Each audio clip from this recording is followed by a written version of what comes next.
Okay, so I'm going through my comments from not my last video, but the one before that about the Stephanopoulos interview with Joe Biden. And Teresa Pack had commented on something I had said. Please don't say that there are more homes bought by venture capitalists than homeless and you have no numbers. Don't say things that are untrue. So I rewatched that part of it. When I rewatched it, I realized, oh yeah, I kind of did misspeak, and no one's perfect, and I don't pretend to be. So yeah, I was wrong by saying all the vacant homes are owned by venture capitalists. Really?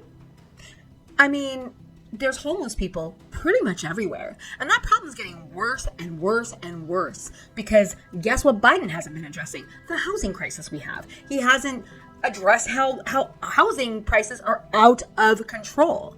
We need to ban Airbnb if it's not your regular home.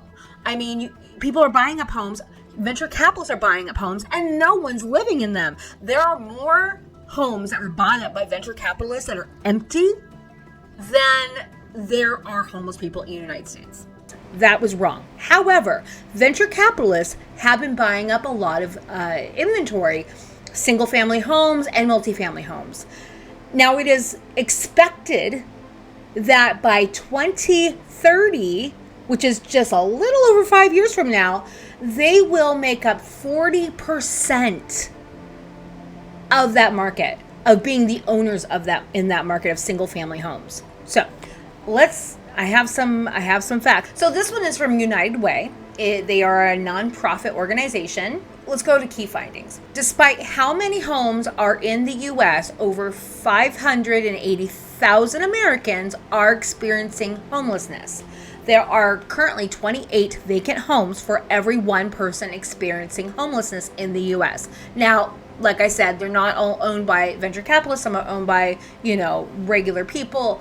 But the problem is a lot of people are being priced out of the market. So these homes are for rent, but people can't afford the rent that they're trying to charge for it.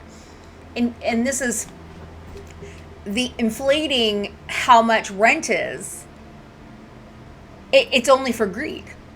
It's only for greed, and it's greed of venture capitalists versus greed of one landlord. It's still greed, and it's contributing to our issue.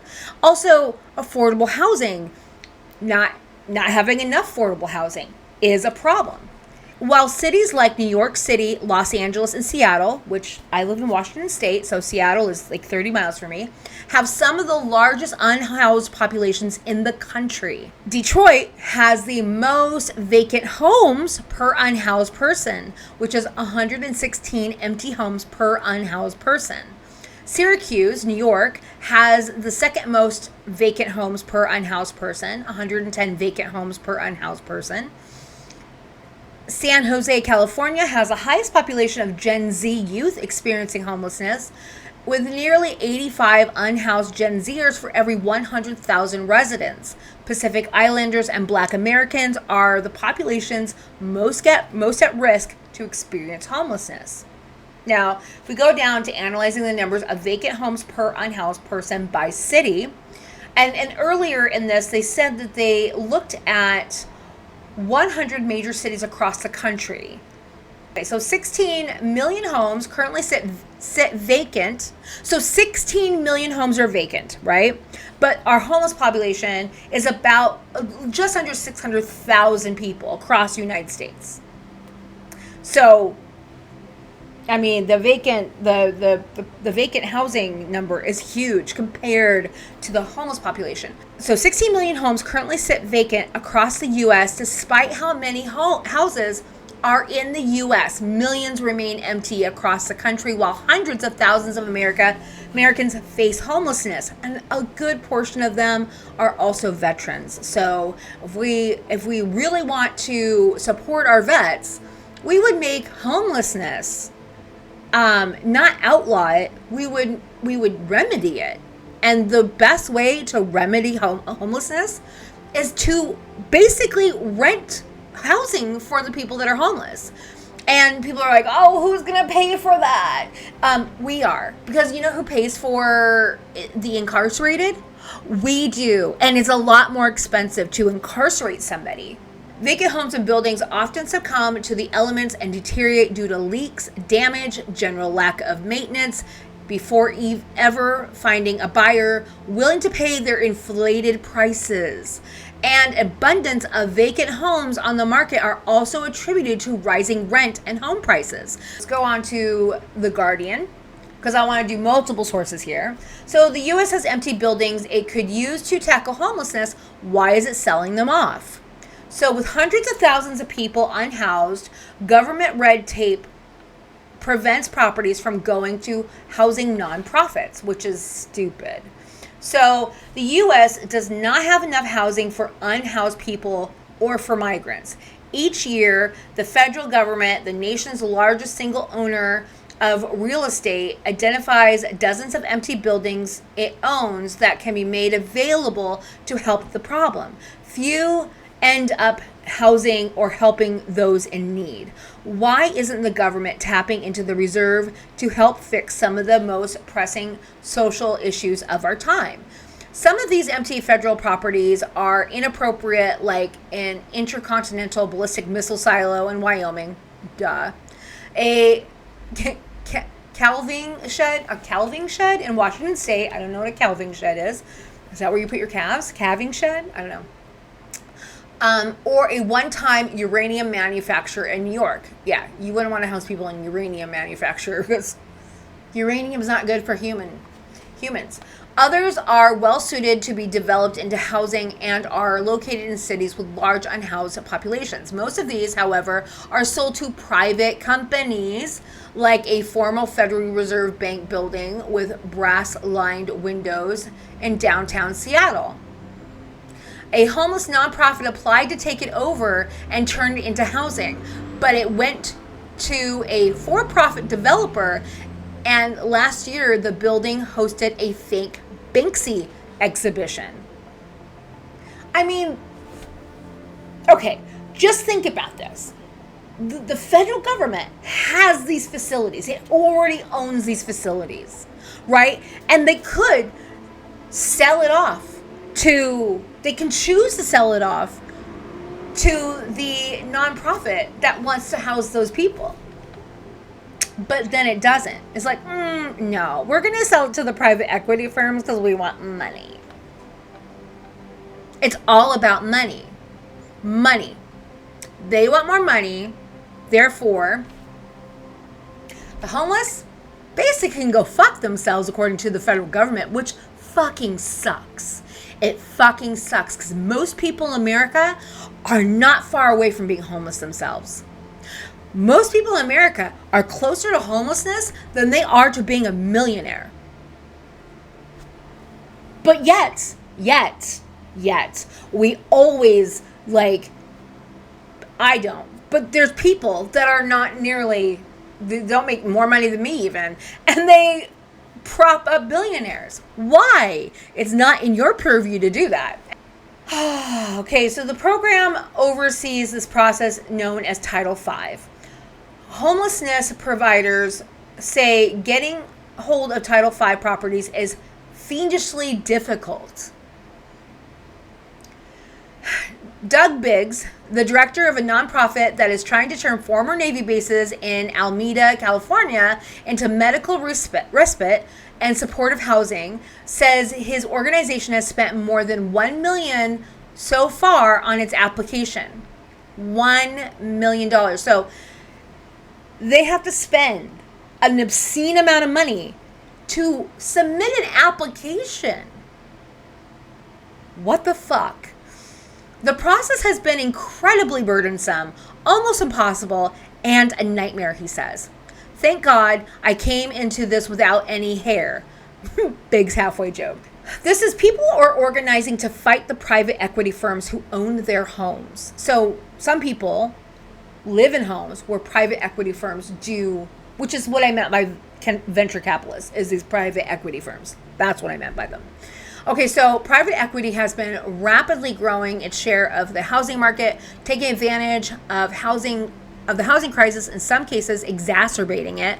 But as large corporate landlords grow to power, tenants are increasingly rallying together to find creative ways to hit their pockets. This includes taking their complaints to regulators, to public retirement funds, to pour their money into private equity funds. For a long time, large corporate landlords, including private equity, real estate investments, trusts, and hedge funds, mostly ignored the low-end housing market, which they viewed as risky. But that began to shift during the 2008 housing crash, and again during the pandemic, when they began to put more resources into multifamily and single-family homes. According to census data analyzed by the National Multifamily Housing Council, a lobby representing landlords who own multifamily properties, 38% of multifamily units were owned by individual investors in 2021, and 42% are owned by corporate entities. Another 3% were owned by real estate investment trusts, REITs. The pandemic's disruption to the housing market led to a frenzy of investment by mega landlords and properties that briefly saw their value dip. Investors have been rushing up to buy affordable housing, particularly units where rent restrictions are set to expire. By the end of the decade, half a million units funded by low-income housing tax credits are set to become market rate. The private equity giant Blackstone alone spent $5.1 billion on 80,000 units of low-income housing tax credits housing in 2021 as part of a pandemic buying spree. In a statement, Blackstone said it intends to preserve the housing as affordable, and said that the goal of this affordable housing portfolio is unlocking new paths to preserve our nation's affordable housing supply. I don't trust that, though. I don't trust that. I don't trust Blackstone, at all. Don't trust Blackstone. They are not working in the best interests of anyone but themselves. A report from the Federal Reserve Bank of New York surveyed private investors in affordable housing and found the majority of respondents expected to raise more money in the next 2 years than in the past 6 years combined. So they expect, with rent, to make more money in the next 2 years than they do in the last 6 years they've owned other properties. The growth has been especially fast in single-family homes. Though most are still owner-occupied, investors bought 24% of single-family homes sold in 2021. They bought 24% of what went up for sale in 2021. While investors only account for 5% of the single-family market as of 2022, at this pace, they could account for 40% of the market by 2030. That's a problem. According to one analysis, not all of those investors are mega landlords, and that number could include first-time investors and amateur real estate hustlers flipping properties. While mega landlords often point to the relatively small slice they own of the housing market when deflecting blame, 3.6% of all apartment units across the country. This obscures the damage that private equity wreaks when they consolidate enough housing within a small geographical area, allowing them greater leverage to raise rents. One report found that 10 census tracts in the Twin Cities, or 10 census tracts in the Twin Cities area, where 20% of the single-family homes are investor-owned rentals, and one tract near a university. 43% of homes were investor-owned rentals. Last year, tenants of Minneapolis single-family homes owned by real estate giant Progress Residential, the largest landlord of the single-family homes in the country, banded together to address their landlord's lack of communication, failures to make timely repairs by withholding rent. Under Minnesota law, tenants can pay their rent to a court administrator when repairs are not being made. The court can award the rent back to the tenant if the landlord doesn't make those repairs. Investment firms blame for making California's housing crisis worse, but is it earned? While some Experts believe investment firms stymie affordable housing by snatching up all the properties. Others blame cities for refusing to greenlight new housing. I personally think it's a combination problem. Not having enough new housing being built, which creates jobs, and then having just unfettered access with these investment firms to just buy up whatever they want. San Francisco, with a run on affordable homes across much of the West Coast. Experts say investment firms may be influencing the housing market in hot markets like San Francisco Bay Area. They disagree on how much these investors are driving the severity of the statewide housing crisis. One of the region's most affected housing markets across the Bay Area includes Berkeley. I've been to Berkeley, one of several California cities that let voters decide if officials should approve a vacancy tax to incentivize landlords to fill their housing units. The city's leaders recently cited large investment firms as contributing to local housing availability crisis through real estate speculation. In a summer report to the Berkeley City Council, city officials said large financial companies like BlackRock are some of the largest real estate owners in the country and have a detrimental influence on the Bay Area market. The report says private equity-backed landlords are 18% more likely than corporate landlords not backed by equity to evict tenants, who are themselves more likely to do so than small landlords. Redfin data shows that 13% of homes in Oakland were purchased by an institutional investor or business in the fourth quarter of 2021, a 16.9% increase over the year before. In San Francisco, 18% were acquired by institutional investors, the report noted.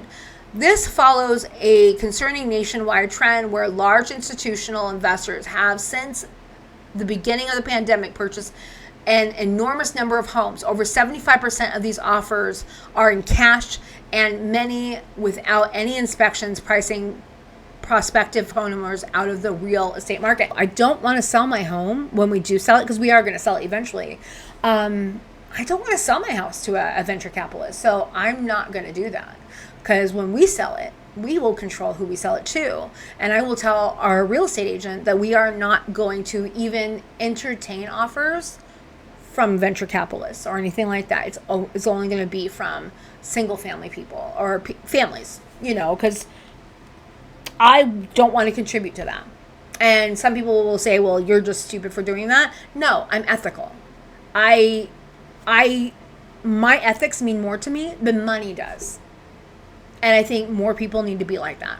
When private equity becomes your landlord, amid a national housing crisis, giant private equity firms have been buying up apartment buildings en masse to squeeze them for profit with the help of government-backed Freddie Mac. Meanwhile, tenants say they're the ones paying the price. Daniel Cooper can barely afford the tiny apartment at the 13-story Olam building in downtown San Francisco. But the expansive view from the roof deck captivated him. Raised in a small city in Kentucky, Cooper was struck by the grandeur of the skyline before him. From the soaring heights of Salesforce Tower, San Francisco's largest skyscraper, to the gleaming gold cupolas? I don't know how to say that. Cupolas. Atop a St. Joseph Church, one of the city's historic landmarks. The sense of opportunity he felt when looking out on this new hometown helped convince the software engineer to become one of the glassy new building's first tenants in 2016. He joined Mavis Mosby, a driver for a ride-sharing service who has been the first to move in. She admired the high ceilings in her new junior studio on the 6th floor, which she shares with her Shih Tzu, Roxy Jolie. A few months later, Specs Titus, an entrepreneur, whose eyeglasses inspired her nickname, settled happily into a corner unit with on the 8th floor with her daughter. She'd won in a lottery for apartments with below market rents. But prospective tenants weren't the only ones eyeing the new apartment building with its 121 units, gym, and rooftop fire pits. That would be awesome. In July 2017, Cooper received an email announcing that Greystar, the property management and real estate investment behemoth, was taking over the building. The private equity-backed firm was buying the Oleum's owner, Montagram Residential Trust, and its investments in 4 dozen properties scattered across 10 states. Cooper worried his new community was about to change. As Greystar took charge, his alarm grew. Rents soared. Trash collected on the hallways and in the rooftop decks, Cooper said.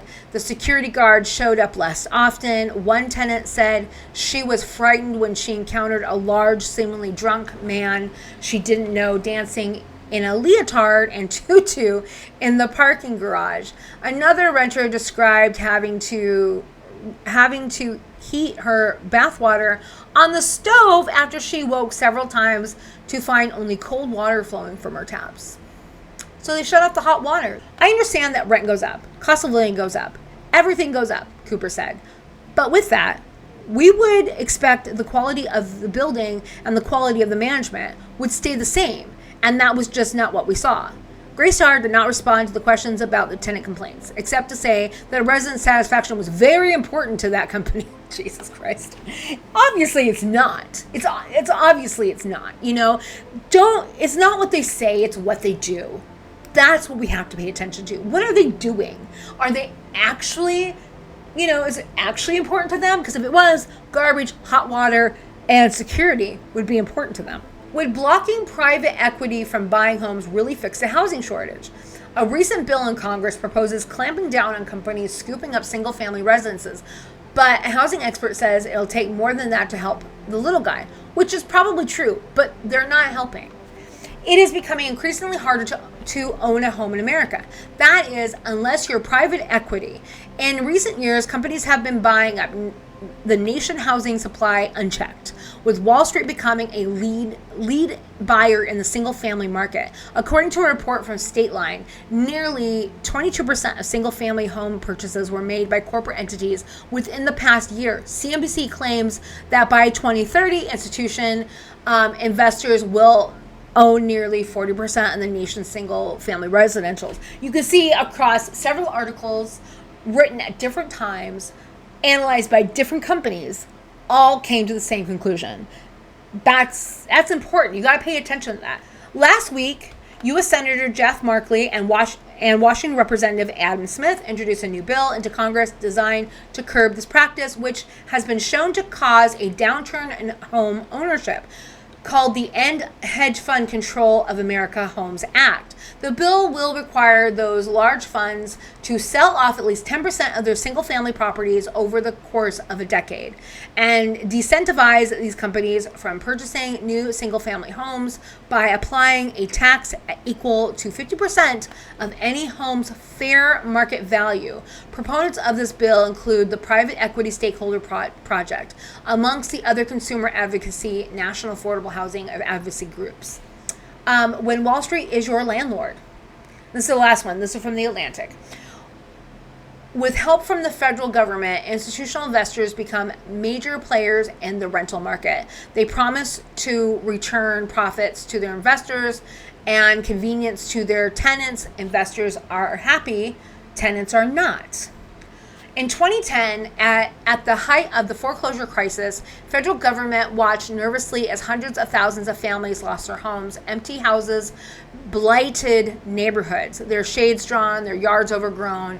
Without some kind of intervention, federal officials worried the housing market would continue in its free fall, prices would continue to drop, would keep dropping for existing homeowners, and the economic recovery, already tenuous would be in peril.